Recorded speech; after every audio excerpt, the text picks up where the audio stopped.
ദാവീദ് പെട്ടകത്തിൻ്റെ മുൻപിൽ ആർത്ത് നൃത്തം ചെയ്യുകയാണ്. നൃത്തം ചെയ്യുന്ന സമയത്ത്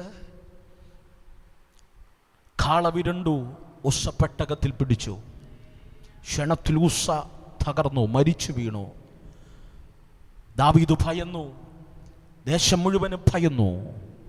എന്ത് ചെയ്തെന്നറിയാമോ? ദാവീദ് ആ പെട്ടകത്തെ ഓബേദെദോമിൻ്റെ വീട്ടിൽ കൊണ്ടുവച്ചു. എവിടെ കൊണ്ടുവച്ചു? ഓബേദെദോമിൻ്റെ വീട്ടിൽ കൊണ്ടുവച്ചു.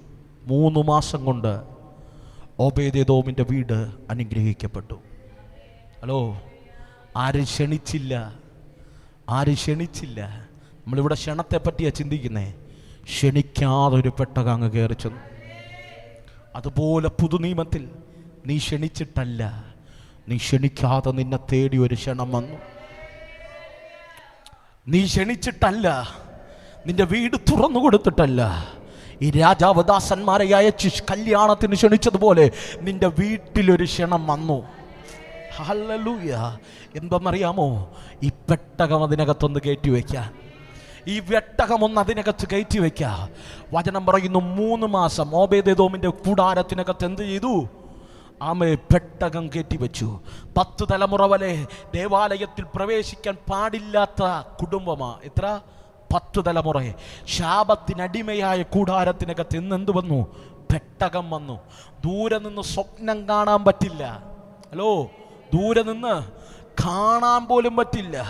ആ പെട്ടകത്തിൻ്റെ തേജസ് ഒന്ന് കാണണമെങ്കിൽ വിദൂരതയിൽ നിന്ന് നോക്കണം. ആരെങ്കിലും കണ്ടു കഴിഞ്ഞാൽ കല്ലെറിഞ്ഞു കൊല്ലോ. വിദൂരതയിൽ നിന്ന് പോലും തേജസ് കാണാൻ കഴിയാത്ത പെട്ടകം ഇന്ന് എവിടെ ഇരിക്കുക? വീട്ടിനകത്തിരിക്കുക. വല്ലതും പിടി കിട്ടിയോ? വീട്ടിനകത്തിരിക്കുക. അതിൻ്റെ പേരാ കൃപ എന്ന് പറഞ്ഞാൽ ജാതികളായ നമുക്ക് സ്വപ്നം കാണാൻ പറ്റില്ലായിരുന്നു നിത്യത. സ്വപ്നം കാണാൻ പറ്റില്ലായിരുന്നു ഈ വാഗ്ദത്തം. സ്വപ്നം കാണാൻ പറ്റില്ലായിരുന്നു നിത്യഭവന. അത് ഇന്ന് പകൽക്കാല ആമേ മഹത്വത്തിന്റെ പ്രത്യാശയായ ക്രിസ്തു ഈ മന്ദിരത്തിനകത്തിരിക്കുക, നമ്മിൽ വസിക്കുക. ആ പെട്ടകം ഇതിനകത്തിരിക്കുക. അതിന്റെ പേരാകുഞ്ഞ കൃപ. പ്രിയരെ, ആ കൂടാരത്തിനകത്ത് പെട്ടകം ഇരുന്നപ്പോൾ എന്ത് ചെയ്തു? 3 മാസം കൊണ്ട് ആ കുടുംബം എന്ത് ചെയ്തു? അനുഗ്രഹിക്കപ്പെട്ടു. ചുമ്മാ അനുഗ്രഹിക്കപ്പെട്ടൊന്നല്ല, ദാവീദ് കൊട്ടാരത്തിൽ ഇവരുടെ അനുഗ്രഹം കേൾക്കത്തക്ക നിലവാരത്തിൽ എന്ന് പറഞ്ഞാൽ ഒരുവൻ കൊട്ടാരം വരെ അവൻ്റെ അനുഗ്രഹത്തിൻ്റെ വാർത്ത കേൾക്കണമെങ്കിൽ അവൻ എങ്ങനെ മാനിക്കപ്പെടണം? ഇന്ന് പകൽ നീ മാനിക്കപ്പെടാൻ കുറുക്കു വഴിയൊന്നും തേടണ്ട. നീ മാനിക്കപ്പെടാൻ ഒരു പരിപാടിക്കും വേണ്ട. ഈ പകൽക്കാലം നീ മാനിക്കപ്പെടാ. ഈ ദൈവം നിന്റെ വീട്ടിനകത്ത് വെളിപ്പെട്ടാൽ മതി.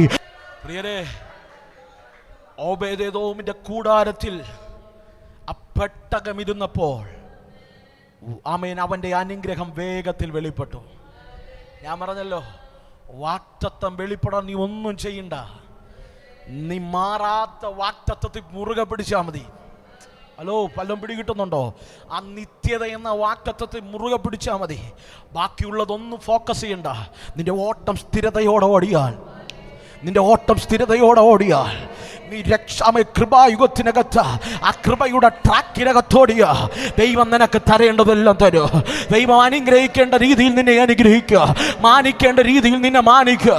ഇന്ന് പകൽ കുറുക്കു വഴികളില്ല കുഞ്ഞ്, കർമ്മ പ്രവർത്തികളൊന്നുമില്ല. ഇന്ന് പകൽ ദൈവിക പദ്ധതിക്കകത്ത് നിന്നാ മതി.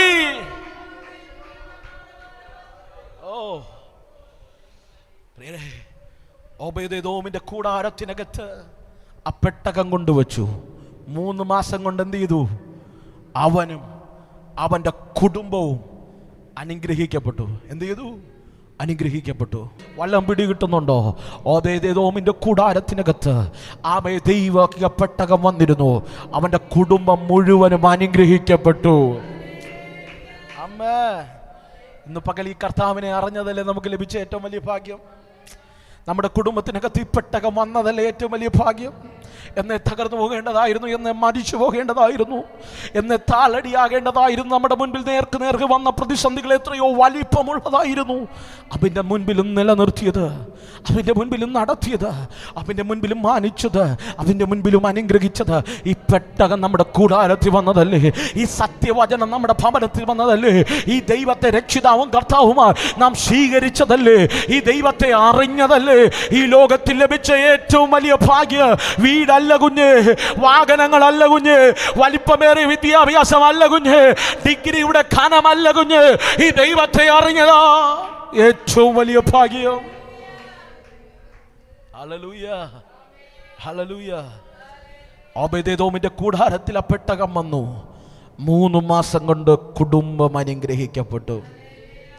എൻ്റെ ചോദ്യം, ഞാൻ നേരത്തെ പറഞ്ഞില്ലേ, മാറുന്ന വാഗ്ദത്തങ്ങൾ മുഴുവനും ആ കുടുംബം കൊണ്ട് നിറഞ്ഞു എന്ന് പറഞ്ഞാൽ അനുഗ്രഹങ്ങൾ, ഈ ലോകത്തിലെ മെറ്റീരിയൽ ബ്ലെസ്സിങ്ങുകളെല്ലാം ഓബേദെദോമിന്റെ കൂടാരത്തിനകത്ത് ഇന്നുണ്ട്. ആമേൻ. ഓബേദെദോമിന്റെ കൂടാരത്തിനകത്ത് ഇല്ലാത്തതായി ഒന്നും ഇല്ല. അവൻ്റെ കുടുംബം അനുഗ്രഹിക്കപ്പെട്ടു, അവൻ്റെ തലമുറകൾ അനുഗ്രഹിക്കപ്പെട്ടു, അവൻ്റെ ജീവിതത്തിനകത്ത് വലിയ ദൈവപ്രവൃത്തി വെളിപ്പെട്ടു. എത്ര ദിവസം കൊണ്ട്? 3 മാസം കൊണ്ട്. ഈ വാർത്ത എന്ത് ചെയ്തു? ദാവീദ് എവിടെ വച്ചറിഞ്ഞു? കൊട്ടാരത്തിൽ കേട്ടു. കൊട്ടാരം വരെ എത്തുന്ന രീതിയിൽ ദൈവം അവനെ മാനിച്ചു, അവനെ അനുഗ്രഹിച്ചു. എന്നെ ചിന്തിപ്പിച്ചൊരു പദം ഞാൻ പറഞ്ഞല്ലോ, മാറുന്ന വാഗ്ദത്തം. ഇത് മുഴുവനും ഇന്ന് ആമേൻ ഓബേദെദോമിന്റെ കൂടാരത്തിലുണ്ട്. ദാവീദ് പറഞ്ഞു, പുരോഹിതന്മാരെ വിളിപ്പീൻ, ദൈവത്തിന്റെ മഹത്വം തിരിച്ചു കൊണ്ടുവരണം. ദൈവത്തിന്റെ മഹത്വം തിന്റെ പെട്ടകം ഓബേദെദോമിന്റെ കൂടാരത്തിൽ നിന്ന് യെരൂശലേമിലേക്ക് കൊണ്ടുവരണം. ദാവീദ് പുരോഹിതന്മാരുമായി പോയി എന്ത് ചെയ്തു? ആ പെട്ടകം തിരിച്ചു കൊണ്ടുവരികയാണ്. തിരിച്ചു കൊണ്ടുവന്നപ്പോൾ നിങ്ങളൊന്ന് ചിന്തിച്ചേ, ഓബേദെദോമിന്റെ വീട്ടിൽ എന്തുണ്ട്? ഈ ലോകകരമായ അനുഗ്രഹങ്ങളെല്ലാം ഉണ്ട്, എല്ലാം ഉണ്ട്. എന്തുണ്ട്? എല്ലാമുണ്ട്, എല്ലാമുണ്ട്. വചനം പറയുന്നു, ഓബേദെദോമിന്റെ വീട്ടിനകത്ത് സകല അനുഗ്രഹങ്ങളും ഉണ്ടായിട്ടും ദാവീദ് ആ പെട്ടകം തിരിച്ചു കൊണ്ടുവന്നപ്പോൾ ആ അനുഗ്രഹം കണ്ണു മഞ്ഞളിച്ച് ഓബേദെദോമിന് നിൽക്കാൻ കഴിഞ്ഞില്ല. പെട്ടകം ദാവീദ് കൊണ്ടുവന്നു എന്ന് ഓബേദെദോം പറഞ്ഞപ്പോൾ അവനോടി പെട്ടകത്തിൻ്റെ പുറകെ പോയി. വല്ലം പിടികിട്ടിയോ? ദാവീദ് പെട്ടകം തിരിച്ചു കൊണ്ടുപോയി എന്ന വാർത്ത ഓബേദെദോം അറിഞ്ഞപ്പോൾ ഇന്ന് അനുഗ്രഹിക്കപ്പെട്ടവനാണ്, മാനിക്കപ്പെട്ടവനാണ്. എല്ലാ സ്റ്റാറ്റസുകളും അവൻ്റെ ജീവിതത്തിനകത്ത് ദൈവം കൊടുത്തു. നമ്മളെ ഭാഷയിൽ പറഞ്ഞു കഴിഞ്ഞാൽ മാമൻ എഴുന്നേറ്റ് നിന്ന് പറയും, നമ്മുടെ കർത്താവ്, അമ്മേ എൻ്റെ ജീവിതത്തിൻ്റെ കർത്താവ് നല്ലവനും വിശ്വസ്തനുമായിരുന്നു. ദൈവം എന്നെ അമ്മേ ചെറ്റപ്പുരയിൽ നിന്ന് കൊട്ടാര സമ്പന്നമായ വീട് നൽകി ദൈവം എന്നെ ആദരിച്ചു. ഇതെല്ലാം പറയാം. അമേൻ ഓബേദെദോമിന് ഇന്ന് ഉണ്ട്. അവൻ്റെ പക്കൽ നന്മയുണ്ട്, അവൻ്റെ പക്കൽ അനുഗ്രഹമുണ്ട്. പക്ഷെ പെട്ടകം കൊണ്ടുപോയി എന്ന് ഓബേദെദോം അറിഞ്ഞപ്പോൾ അവൻ നന്മകളെ നോക്കിയില്ല, നന്മയുടെ ഉറവിടത്തെ നോക്കി. വല്ലം പിടികിട്ടിയോ? അവൻ നന്മയെ നോക്കിയില്ല, നന്മയുടെ ഉറവിടത്തെ നോക്കി. ഏതൊക്കെ കുടുംബങ്ങൾ നന്മ കണ്ടപ്പോൾ സ്റ്റക്കായി പോയി, ഏതൊക്കെ തലമുറകൾ വഴികൾ തുറന്നു കൊടുത്തപ്പോൾ സ്റ്റക്കായി പോയി, ഏതൊക്കെ ശുശ്രൂഷകന്മാർ ശുശ്രൂഷ വെളിപ്പെട്ടപ്പോൾ സ്റ്റക്കായി പോയി. ആ നന്മകൾക്കകത്ത് അവിടെ കണ്ണുടക്കി പോയി. പക്ഷെ കണ്ടോ, 10ാം തലമുറ വരെ ദൈവ സാന്നിധ്യത്തിൽ വരാൻ പ്രമാണമില്ലാത്ത ഓബേദെദോമിന്റെ കൂടാരത്തിൽ ദൈവത്തിന്റെ മഹത്വത്തിന്റെ പെട്ടകമിരുന്നു. അവൻ അനുഗ്രഹിക്കപ്പെട്ടപ്പോ അവൻ അനുഗ്രഹത്തെ നോക്കിയില്ല, അനുഗ്രഹത്തിന്റെ ഉറവിടമായ ആ കർത്താവിനെ നോക്കി. ഇന്ന് പകൽ ഈ തലമുറയിൽ ഞാൻ ചലഞ്ച് ചെയ്യുക, ആരൊക്കെയും അനുഗ്രഹത്തിന്റെ പിന്നാലെ പോകട്ടെ. ഏതൊക്കെ തലമുറകൾ അനുഗ്രഹത്തിന്റെ പിന്നാലെ പോയാലും അനുഗ്രഹത്തിന്റെ ഉറവിടമായ കർത്താവിനെ പിൻചെല്ല, കർത്താവിന് വേണ്ടി ജീവിപ്പ, കർത്താവിന് വേണ്ടി ജീവിതം മാറ്റിവെക്ക. ഈ തലമുറയെ ദൈവം നമ്മെ വിളിക്കുകയാ. പ്രിയരെ, വചനവും ചരിത്രവും അങ്ങനെയാണ് പറയുന്നത്. ചരിത്രം അങ്ങനെ പറയുന്നു. ഓബേദെദോമിന്റെ കൂടാരത്തിൽ നിന്ന് വാദ്യഘോഷത്തോടെ കാഹളത്തോടുകൂടെ പുരോഹിതന്മാരുടെ തോളത്ത് പെട്ടകവുമായി ദാവീദ് നടന്ന് യെരൂശലേമിലേക്ക് പോയപ്പോൾ അന്നക്ഷരീരമായ യെരൂശലേം പണിയപ്പെട്ടൊരു ദേവാലയമില്ല. ദാവീദിന് പണിയണമെന്ന് ആഗ്രഹമുണ്ട്. വല്ലതും പിടികിട്ടുന്നുണ്ടോ? പിടിച്ചു കൊണ്ടുപോയ സമയത്ത് ദാവീദ് തിരിച്ചു കൊണ്ടുവരുമ്പോൾ ആ ദേവാലയത്തിൻ്റെ പടിവാതിക്കൽ അകത്ത് കയറാൻ പ്രമാണമില്ല.